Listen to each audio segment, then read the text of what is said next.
So may gagawin ako dito mga master kasi nga ang nangyayari itong blower namin nagma-manual off on kami dito, no.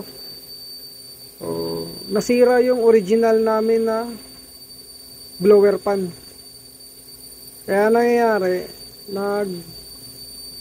nagpalit kami ng ibang blower. So ang ginagawa ng mga kasamahan ko, naglagay sila ng breaker dito. So ito yung original na contactor ng blower motor. So ito yung breaker niya. So ito yung contactor niya. So ang nangyari ito, ang ginagawa nila dito, so wala nang safety to. So diretso to sa diretso to sa breaker na 40 ampere. So yung supply nila galing dito sa main, direct dito, tapos ito yung papunta sa motor. So ang gagawin ko dito, itong wire na to ibabalik ko dito sa control kasi nga tinitingnan ko yung motor ay 7.6 ampere lang yung maximum niya na ampere. So dito yung breaker niya ay, ang maximum nito ay 8 ampere. So pasok siya dito. Pati yung contactor, so kaya-kaya niyang buhatin sa contactor. So hindi ko alam bakit kinuha nila yung wire dito.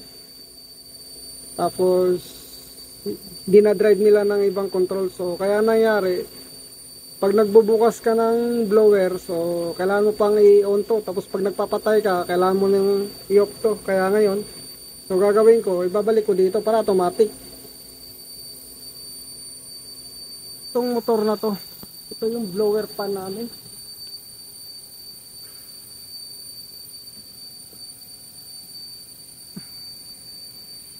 So ito yung nameplate nya. Kung makita nyo, pag nag-Y connection kami, 380 to 420 volts.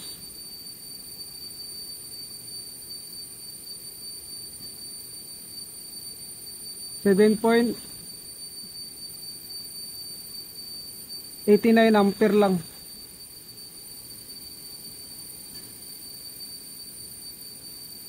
So napakababa lang, no.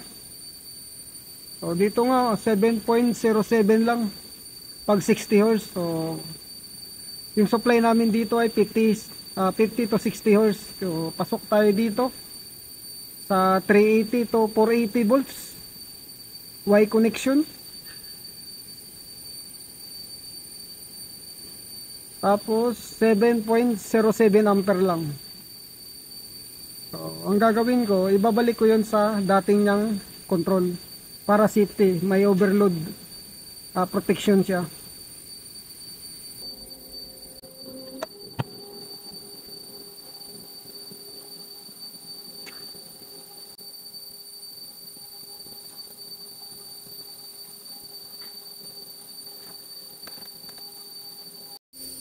So ngayon ay tinanggal ko na tong breaker na to. So yung nilagay nila dito dati ay tinanggal ko na dahil nga meron naman siyang control na safety talaga siya.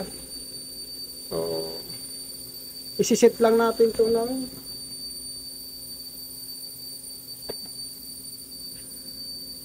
8 ampere. 7 ampere nga lang yung ano niya dun.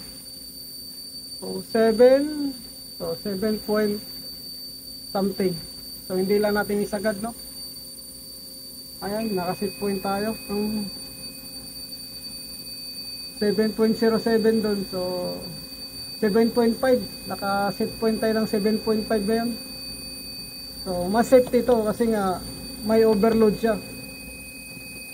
So pag nag-high ampere yung motor na yon, so magte-trip tong breaker na to.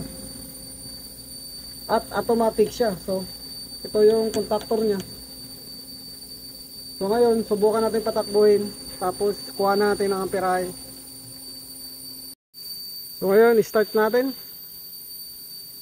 Para makita natin kung mag-automatic na umandar ba talaga yung blower pan na to. Ayan. So yan, umandar yung blower pan na yan, maingay. So ngayon, kukuha na natin ang amperahe. So makita nyo,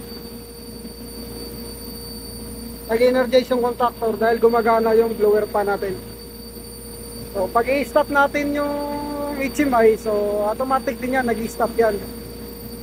So automatic start siya, automatic stop siya. So sabay dapat siya. So ganun yung original na setup. So hindi ko alam bakit naglagay sila ng breaker. So kaya naman dito sa control na to. So hindi na natin kailangan na mag-modify pa ng control kasi kaya naman dito sa control niya eh. Ang sagad nito ay 8 ampere. So ngayon ay kukuha na natin ng amperahe. So ito yung line 3. So 4.4 ampere lang siya. Yung line 2 naman 4.2.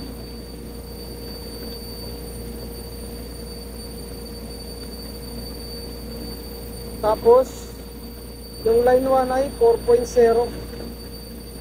4.1, 4.1, 4.2,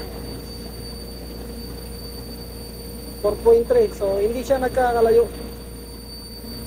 So yung maximum niya ay 7.07 ampere. So pasok siya doon. So napakababa lang. So kaya siyang buhatin itong breaker na to na MPCB na yung maximum ampere niya ay 8 ampere. So kaya siyang dalhin dito sa MPCB na to. So hindi na natin kailangan tong breaker na to. So mas safety ang motor dito kasi nga may overload to na adjustment. So ito wala to. So maximum nito 40 ampere. So sunog ka ang motor mo ito bago magte-trip tong breaker na to.